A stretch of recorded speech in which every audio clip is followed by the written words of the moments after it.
माँ अस्पताल में एक बेड पर पड़ी थीं।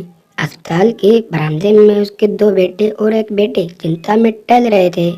भाई बहन को अपनी माँ के लिए सेहत की चिंता तो थी, लेकिन उससे भी ज्यादा चिंता इस बात की थी कि अब माँ को अपने साथ कौन रखेगा। जब तक माँ स्वस्थ थी, वह इन तीनों से अलग अपने पुराने घर में रहती थी, लेकिन अब ऐसा करना खतरे से खाली नहीं होता, और ऐसा करने से समाज में तीनों बेटी बेटियों का नाम भी खराब होता। लोग कहते कि देखो कैसी औलादे हैं, बीमार माता को अकेला रहने के लिए छोड़ दिया। 1 घंटे से बिना कोई बातचीत किए हुए तीनों अपने अपने विचारों में खोए हुए थे।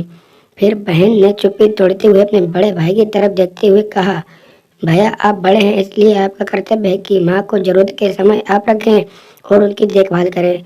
छोटी बहन की बात सुनकर बड़े भाई ने पहले अपनी पत्नी की ओर देखा और बोला, मैं इस बात से बिल्कुल इनकार नहीं करता कि बड़े होने के नाते मेरा माँ की देखभाल करने का कर्तव्य है, लेकिन तुम तो जानते ही हो कि मैं और तुम्हारी भाभी दोनों ही जॉब करते हैं। ऐसी हालात में माँ के साथ किसी न किसी को हर वक्त उनकी देखभाल करने के लिए उनके साथ रहना पड़ेगा, जो हमारे लिए बहुत मुश्किल हो जाएगा।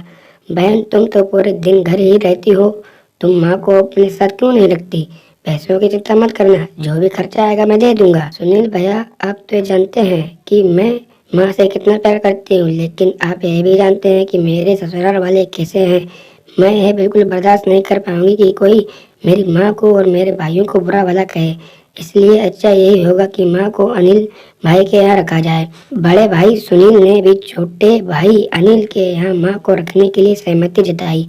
आप यह कैसी बातें कर रहे हो? क्या आपने नहीं देखा है कि माँ कभी भी मेरे घर 2 दिन से ज्यादा रही ही नहीं है?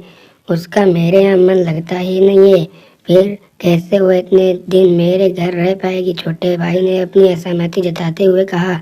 इससे पहले कि इस चर्चा का कोई नतीजा निकल पाता, एक नर्स वहां दौड़ते हुए आई और कहने लगी, क्या आप ही वार्ड नंबर 4 में भर्ती मरीज के रिश्तेदार हैं? आपको डॉक्टर साहब अंदर बुला रहे हैं। सभी घबरा गए और दौड़ते हुए डॉक्टर के पास पहुंचे। डॉक्टर ने उनसे हाथ जोड़ते हुए कहा, आई एम सॉरी, मैं आपकी माताजी को नहीं बचा पाया। डॉक्टर की इस खबर ने सबके चेहरे पर छोटी मोटी दुख की परत तो चढ़ा दी थी, लेकिन सभी के दिल के किसी कोने में इस बात की खुशी भी छिपी हुई थी कि अब उन्हें माँ को नहीं संभालना पड़ेगा और माँ की वजह से उन्हें कोई परेशानी नहीं उठानी पड़ेगी। दोस्तों, छोटी सी ये इमोशनल कहानी ही समाज का सत्य है। यहाँ लोग ऊपर से जो दिखाते हैं वो अंदर से नहीं होते। जो माँ बाप अपने 4-4 बच्चों को बिना किसी शिकायत के बड़ी आसानी से संभाल पाते हैं, आगे चलकर जरूरत पड़ने पर यही 4 बच्चे मिलकर भी उन्हें नहीं संभाल पाते या संभालना नहीं चाहते।